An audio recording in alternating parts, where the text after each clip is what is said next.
pieces. So thank you. I want to move to and talk maybe a little bit about inspiration behind different pieces that we have up, and specifically those of yours, Larissa. When we look at them, we sit in front of them. I can't help but feel the movement in them. They seem to be very kinetic, right? Even though they're like these two-dimensional, I mean, they just pop, and you want to. I don't know. You kind of want to move. You want to step with them. You want to dance with them, depending on which piece you're looking at. And I'm talking specifically about Baychella and the drumline major. Thank you, Kaylin. Is that influence from your animation days? Like, is this what you're going for? I'll let you talk about those. Yes, yes, absolutely. I mean, I studied in animation and I teach figure drawing for animators. One of the things that animators have to do is they have to learn how to draw the figure. They have to learn anatomy and musculature. They have to learn how to draw a figure in a really dynamic way because when you're watching an animated show, TV, movie, everything that you see on the screen is from someone's imagination. And the reason why we buy into it, we believe it, is because the artists have an understanding of how to recreate a world. And the reason why we fall in love with these characters is because the animators are so in tuned into how the logistics of the physical body works, how to emote emotion and how to create movement in a believable way. This is why we can create these worlds on the screen and we have these intellectual properties that are so huge. People buy them and they love them because they're believable. And so that ability to create that comes from the knowledge of how to, build figures. Part of it is. So as a figure drawing artist who works in animation and who teaches artists how to go into animation, this is something that I love, which is drawing the figure. And the classes that I offer, we focus on drawing the figure in 30 seconds, 1 minute, 2 minute, 5 minutes. And like the longest poses we have are 20-minute poses, which are not a whole lot of time for someone if you're thinking about just how long to draw someone, but the main idea is to capture movement and capture that feeling of dynamic movement um, by showing a pose on the page. And there's ways that you can do that. The ways that I like to do it is in Drumline Major was to create that feeling of the repetition of the arms and the legs. And with Vaychella, um, it's just that's a sequence of movements from her Coachella performance, which I was completely in love with, and it affected me in a huge way. So it's definitely my background in animation, my work as a figurative artist or figure drawing instructor for over a decade that has driven me to make this type of kinetic work. And I'm really happy to hear that it makes you feel like moving because that's kind of the point. And I would invite everybody who's on the call or listens to this recording to like come and stand in front of these pieces. And I would imagine you're going to feel the same way. I don't know if that's just me, but mission accomplished. And if Beyonce doesn't know that this painting exists, like we got to figure out, how to collectively get it in front of her eyes because it's just an incredible piece. Thank you. It's one of the most loved here. Um, as you mentioned your current role as an instructor and as a teacher. I know you've been part of the Orange County art community for a long time, and your previous role as an animator, maybe more so. I know you still produce art, but as a teacher, can you Mhm. talk about some of the maybe bigger trends and changes you've seen in the arts community here in Orange County and things that maybe encourage you as both an artist and an educator these days? It honestly, answer this. I will answer this question completely honestly. My involvement with the art community has in the local art community has really only started to thrive recently with connecting with Britt.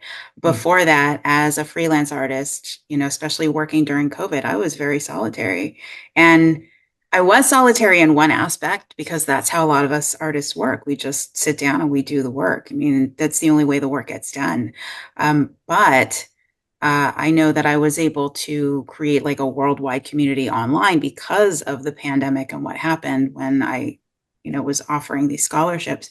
So in terms of like the local community, like I can only speak to the community that we're building, that Britt is mm, building. He's this visionary man who's come to this, who's come out and said, like, look, I see that art needs to be seen. I see these artists whose work I really admire. By the way, Britt, it's a mutual admiration. And he's bringing our work out into public places so that it can be seen, because that's all artists ever want is they create the work and then they want it to be seen. And so I'm really thrilled that our artwork is in these public spaces, that they can be interacting with other people. But in terms of like the community, I I don't I'm not in the community as much, but I see that we're building a community here, and I really love where it's going. I love that Eric and Britt and Kalika and I, we're all connected in this way where we're Black artists.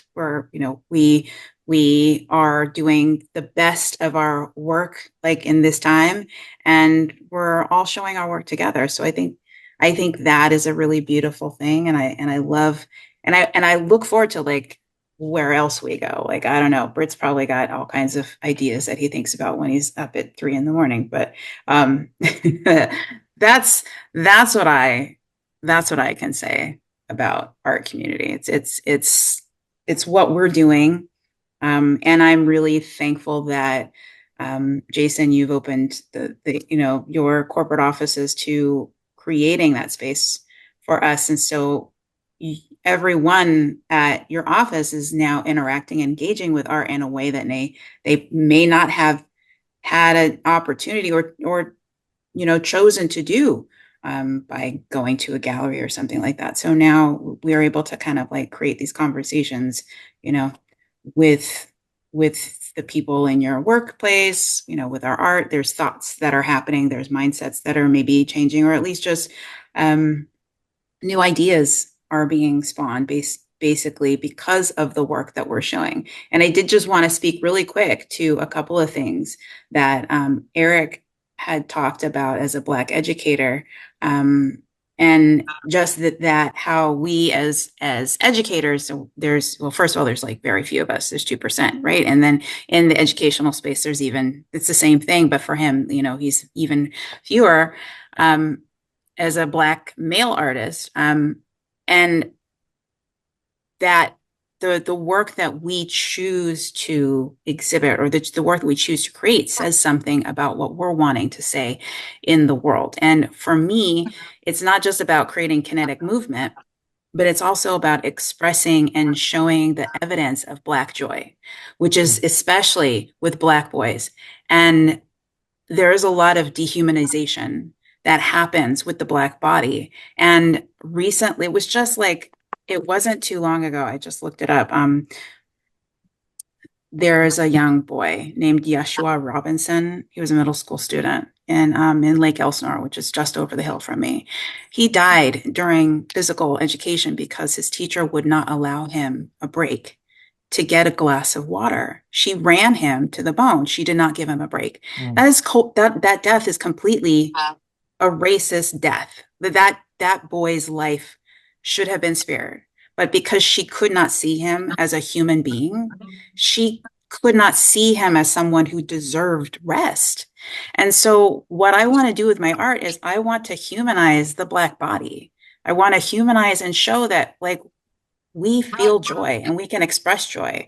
And not only is and it's glorious, And so my that's my hope in the work that I create, in just anyone to excite and tantalize movement and feel that energy, but also on a deeper level to see that we're all human and we experience joy just like, we all experience joy. And Mhm. this is one way that I experience joy is through dance and movement. So um, that's just something else I want to add.